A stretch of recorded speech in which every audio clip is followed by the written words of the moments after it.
ఒక పక్క మా నాయకులు గౌరవ ముఖ్యమంత్రి వర్యులు శ్రీ నారా చంద్రబాబు నాయుడు గారు ఎక్కువ మంది మహిళల్ని రాజకీయాల్లో తీసుకొచ్చి వారికి పెద్దపీట వేసి ముందుకు పోవాలని ఒక పక్కన తెలుగుదేశం పార్టీ ఆలోచిస్తూ ఉంటే మరో పక్కన వైఎస్ఆర్సీపీ పార్టీ మహిళల్ని మరింత దూరం జరిపే పరిస్థితి, రాజకీయాలు చేయాలన్నా కూడా భయపడే పరిస్థితి తీసుకొచ్చి వాళ్ళందరి మీద ప్రతి ఒక్కరు కూడా ఎంతోమంది వైఎస్ఆర్సీపీ నాయకులు ఈ విధంగా అనుచిత వ్యాఖ్యలు చేయడం, అందరికీ ఖబర్దార్ తెలుగుదేశం పార్టీ మహిళలందరికీ కూడా అండగా ఉండడం జరుగుతూ ఉంది.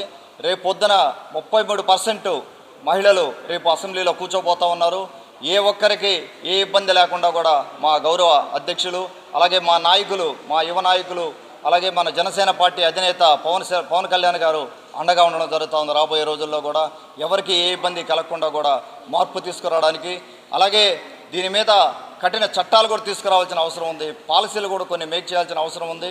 సోషల్ మీడియా నుంచి కానీ, సోషల్ మీడియా గురించి కానీ, ఇట్లా మాట్లాడే రాజకీయ నాయకుల పట్ల కానీ ఒక కఠినమైన పాలసీలు కూడా, చట్టాలు కూడా తీసుకురావాల్సిన అవసరం ఉందని నేను భావిస్తూ ఉన్నాను.